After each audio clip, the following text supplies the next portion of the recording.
வணக்கம் நண்பர்களே. இன்றைக்கி நான் எதை பற்றி பேச போகிறேன் அப்படின்னா, வெள்ளியங்கிரி மலைக்கு நான் சென்ற அனுபவத்தை பற்றி உங்கள் கூட பகிர்ந்துக்க ஆசைப்பட்றேன். நம்ம இந்த மலைக்கு போகணுன்னு ஃபஸ்ட் எடுத்துன்னு ஒரு கோவில் இருக்கும். அடுத்தது நம்ம கையில் ஒரு கம்பு ஒன்று இருக்கும். கண்டிப்பாக ஒவ்வொரு மலையும் ஏறுறப்ப அந்த கம்பும் அந்த கடவுளும் மட்டும்தான் நமக்கு துணையாக இருப்பாங்க. அதை நம்பிட்டு தான் எல்லாருமே இந்த மலையே ஏறுறாங்க. வழியில் கடந்து போய் அந்த கடவுளை பார்க்குறதுக்காக இந்த மலை ஏறுவாங்க. சிலர் அந்த இயற்கையை ரசிக்கிறதுக்காகவே இந்த மலை ஏற நினைப்பாங்க.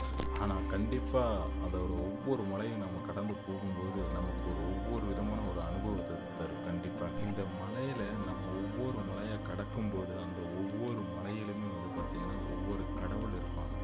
அந்த கடவுள் இருக்கக்கூடிய கோவில் இருக்கும். முதல் 3 மலை நமக்கு ரொம்ப கடினமாக இருக்கும். ஆனால் அந்த 3 மலையை நம்ம தாண்டி மேலே 4வது மலைக்கு போகும்போது நம்ம மனசில் நம்ம அறியாமல் ஒரு நம்பிக்கை வரும். இந்த 3 மலையை நம்ம தாண்டிட்டோமே, இன்னும் 4 மலை தானே இருக்குது அப்படின்னு நம்ம ஒவ்வொரு மலையும் கடக்கும்போது இவ்வளோ தானே இருக்குன்னு கடைசியாக போய் அந்த கடவுளை பார்ப்போம். இதே மாதிரி தான் நம்ம வாழ்க்கையில் நம்ம ஒவ்வொரு படியும் தாண்டும் போது அந்த படி எவ்வளோ கஷ்டமாக இருந்தாலும் அதை நம்ம அச்சீவ் பண்ணி போக போக போக போக போக நமக்கு அதோட ஒரு அனுபவமே புதுவிதமாக இருக்கும். அது ஒரு நம்பிக்கை தரும். நீங்கள் இதில் இருக்கிற ஒவ்வொரு மலையை கடக்கும்போதும் நம்மளை சுற்றி அந்த கோயம்புத்தூர் சிட்டி, கேரளா பார்டரு, இந்த பக்கத்தில் இருக்க இடத்தோட எல்லா வியூவுமே நம்மளால் கொஞ்சம் கொஞ்சமாக நம்மளால் பார்க்க முடியும். அது அந்த மலை உயரத்தில் நின்று நம்ம பார்க்குறப்ப அதோட அனுபவமே ஒரு வேறு மாதிரி இருக்கும். கண்டிப்பாக போனீங்கன்னா ஒரு 4வது மலை 5வது மலை ஏறும்போது அங்கே நின்று அந்த சுற்றி இருக்கிற சிட்டியோட வியூவை பாருங்கள், நல்லாயிருக்கும். மலை ஏற உங்களுக்குள்ள ஒரு ஆசை வந்துச்சு அப்படின்னா அதிகாலையில் மலை ஏற ஸ்டார்ட் பண்ணுங்க. ஒரு 2 மணி 3 மணிங்கிறப்ப மலை ஏற ஸ்டார்ட் பண்ணிங்கன்னா கரெக்டாக ஒரு 5 மணி 6 மணிங்கிறப்ப அந்த சிவன் கோவில் மலையில் இருந்து அந்த சூரியனை பார்க்கக்கூடிய ஒரு தருணத்தை நீங்கள் அனுபவிக்கலாம்.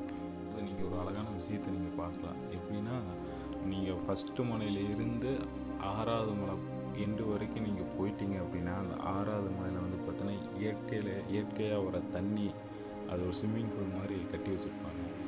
அது ரொம்ப கூலிங்காக இருக்கும். அதில் குளிச்சுட்டு எந்திரிக்கிறப்ப நீங்கள் அந்த 6 மலையை கடக்கிறதுக்கு வந்த அந்த ஒரு பாரம், அந்த உடல் வலி எல்லாமே போயிட்டு அது ஒரு புத்துணர்ச்சி நமக்கு தரும். அதிலிருந்து நம்ம அந்த 7வது மலையை கடக்கும்போது நம்மளை சுற்றி ஏதோ நம்ம ஒரு ஆகாயத்தில் நம்ம இருக்கிற மாதிரியான ஒரு உணர்வை நமக்கு தரும். நீங்கள் அந்த 7வது மலையில் இருக்கிற கோயிலை நீங்கள் டச் பண்ணும்போது உங்களை அறியாமல் உங்கள் உடலில் ஒரு சிலிர்ப்பு தன்மை நீங்கள் உணர முடியும். 7வது மலையில் அந்த கோயிலுக்குள்ளே போகும்போது உங்களுக்கு ஏதோ நீங்கள் ஒரு வேறு உலகத்துக்குள்ளே போன மாதிரியான ஒரு ஃபீலிங்ஸ் இருக்கும். அதுவும் அந்த 7வது மலையை நீங்கள் போயிட்டு அந்த அதிகாலை சூரியன் அந்த உதிக்கிற அந்த தருணத்தை நீங்கள் பார்க்கும்போது ஏதோ இந்த உலகத்தில் எல்லாத்தையும் விட நான் ஏதோ சாதிச்சிட்டேன் அப்படிங்கிற ஒரு சந்தோஷத்தை, இந்த மலைக்கு நம்ம போயிட்டு வந்த பிறகு பல வழிகளுக்கு பின்பு ஒரு புன்னகை இருக்குது அப்படிங்கிறத நம்ம உணர முடியும்.